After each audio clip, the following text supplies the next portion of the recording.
अस्सलाम वालेकुम दोस्तों, ये तुसा पढ़ते पे हो PSS। ये इको भी गौर नाल पढ़ के लो वाला ये देते पे हो। ये कंपनी है साडे दोस्त दी, भाई दी और बेटे दी, मुजतबा साजिद। जै असा लाहौर गए हैं उस आगू एक गिफ्ट दिते वो असा मैं तो दोस्तें नाल शेयर करूँ। वाह वाह जी वाह, वाह जी वाह। ये कलर तो मेरे को वैसे भी बहुत पसंद है। वाह गुड यार, thank you Sajid, thank you. अगो दे दें, ब्याह क्या निकलते। अच्छा गुड गुड। ए सी उन्होंने कंपनी का दे पे होए एक कैलेंडर रूम आए हुए। वाह वाह, ये कंपनी असी उन्होंने लाहौर के उन्होंने दफ्तर भी लिखे ने तो अगों ये चीज़ा भी देख गिनो। Thank you thank you thank you. ब्याह दे दें मार्का क्या है। ओहो वाह वाह वाह वाह वाह वाह वाह वाह वाह। PSS कलम, वाह। ये दो चीज़ां जरा ना सही ये तो हैं सारी मजबूरी और सारी दिल लगी। वाह वाह खूब यार खूब। अच्छा ब्याह देखो सही। अच्छा वाह वाह, चाबी असद मार का गाड़ी बेच खड़ा है हूँ, चाबी कितने कितना रखसूँ। वाह वाह ते वाह वाह वाह वाह ते वाह। Ring ring ring ring ring good.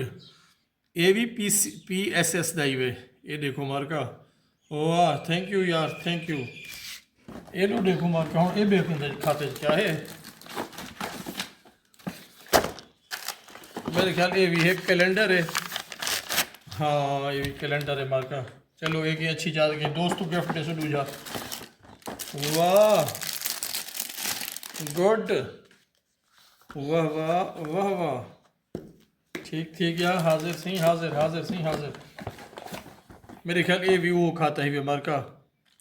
हाँ तो बोला चाबी तो बोला पेन गुड।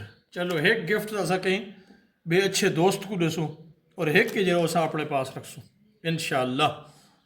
वो गिफ्टन थी साकू जे अपना मुजतबा साजिद ने अता किया। मुजतबा साजिद शायर भी है मार्का, सरेकी उर्दू का शायर है, बखेर का रहने वाला नौजवान है, लाहौर के ये बिजनेस है।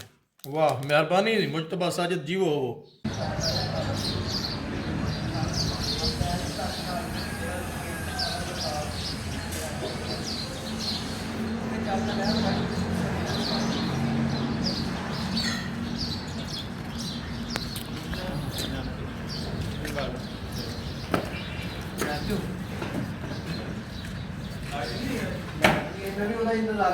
फोन आ रेडी वाले का फिर मामू लोड कर मैं चढ़ा लूंगा सारा।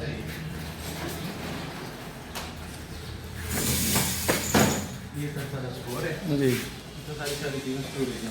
वाह गुड। लाइट जरा आज सारे को थोड़ी डिस्टर्ब है। कोई गाल नहीं साफ लाइट है। ये सर इस तरह निकल चाहिए जी हाँ। खूबसूरत माशाल्लाह, चारों तरफ वेरी गुड।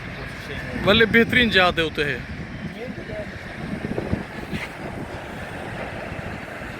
अच्छा उन्हें केरी जा रहे पे साजिद। ये सर ये हरबंसपुरा रिंग रोड बिल्कुल मेन गोपाल का हरबंसपुरा मेन पुल है। सही है ठीक है। इसको अगर चले वजह तो चलो आसी ठीक है उधर चले वजह ठीक है अगर इधर वेंगे तो मनावा तो इस साइड आसी। ठीक है। अगर अस रिंग रोड तो वेंगे तो आज़ादी चौक ठीक है, सीधा रिंग रोड आज़ादी चौक तो क्रॉस करती तो वाला उठो यतीम खाने वाली साइड में। ठीक है ठीक अगर अस दूसरी साइड में वेंगे तो एयरपोर्ट अस्करी 10 ठीक है चीज नाल मतलब नाल ही है।